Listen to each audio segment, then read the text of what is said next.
All right, hello. I'm here with my partner, Tyus. I'm DJ, and today we're going to talk about free throws. So, free throws are a shot in basketball when the person shooting the shot, they go up to the line, the referee gives them the ball, and then they get a free, uncontested shot where nobody can guard them, say anything, get in their face. It's free. So, the history of the free throw, most free throw shooters are usually 70% from the line. That's about average. And today we're going to give you some tips on how to get above average. So without further ado, here we are. Before we get started shooting free throws, we got to figure out where we're at. As can be seen on the diagram, the basketball court, it has two goals on separate sides of the court.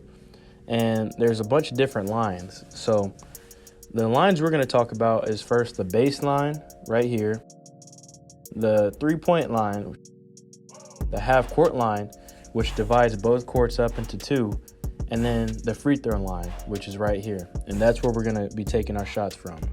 So, step one in becoming a great free throw shooter is first stepping up to the free throw line. You get it, step and step. Anyway, so the most important thing about this step is figuring out how you want to align your feet when you're taking the shot. Most instructors will say that you should do whatever is the most comfortable for you. And that makes a lot of sense because we all have different body types. Some people naturally point their toes out when they're standing. Some people are bow-legged. We're all different, so there's not really a one-size-fits-all approach for how you want to set up your feet.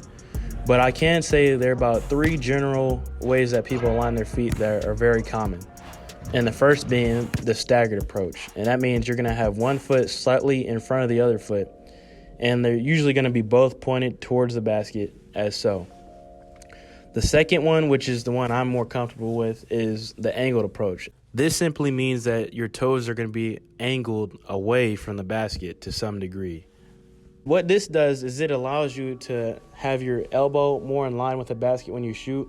Because if you were just square, sometimes it's a little bit awkward, but that's the way I shoot, and it works for me. You're going to see soon. The last common method we're going to talk about is square, and that just means both toes will be right on the line, pointed straight forward. One thing to know also is, see the little line in front of my big toe?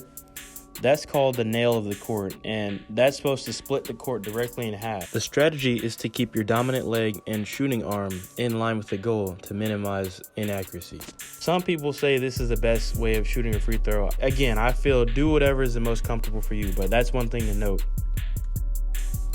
Step 2 in becoming a great free throw shooter. Now, this step is all about how you grip the ball, and it's not too complicated, but here are some tips. So one thing to note is that the free throw is a two-handed shot. So you're going to have here, the shooter is right-handed, so his left hand is going to be on the side of the ball as a guide hand. And it just acts to stabilize the ball so that nothing shifts around.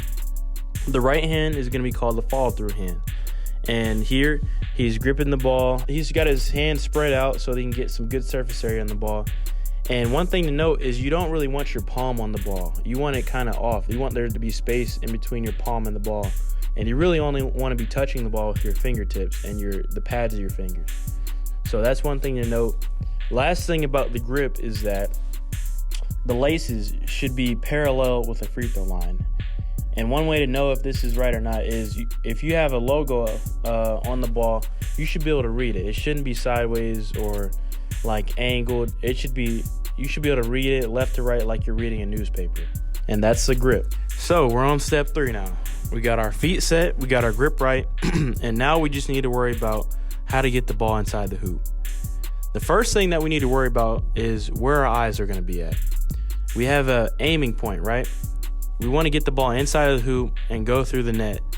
And so we need to have our eyes aiming towards the rim, which is the basketball goal. So now that we know where we're aiming, we can get into our actual shooting form. With the ball directly in front of your chest, you're going to get into a quarter squat.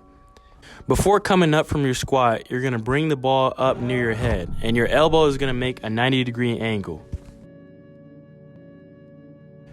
Once you reach that 90-degree angle, you're going to allow your guide hand to slip off the ball as you flick the ball and cause it to lift with your fingertips, your wrist, and your arm.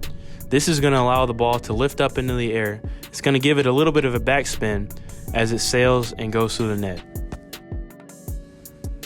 One thing that should help with consistency is called falling through. This simply means that when you're getting to the end of your flick, you let your wrist snap to a natural ending position. It should look similar to if you were trying to reach into a cookie jar that was on the top shelf and get out a cookie. But this is the really fun part, trust me. Now all you have to do to complete the shot is just watch it go in.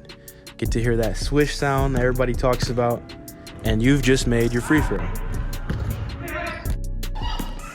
Now don't stress out if you don't make it on your first go. The free throw is still a skilled shot, and it takes practice to get good at. Even the best shooters don't shoot 100% for free throw. But what I can say is with some practice and keeping these tips in mind, you're on the way to become a great free throw shooter.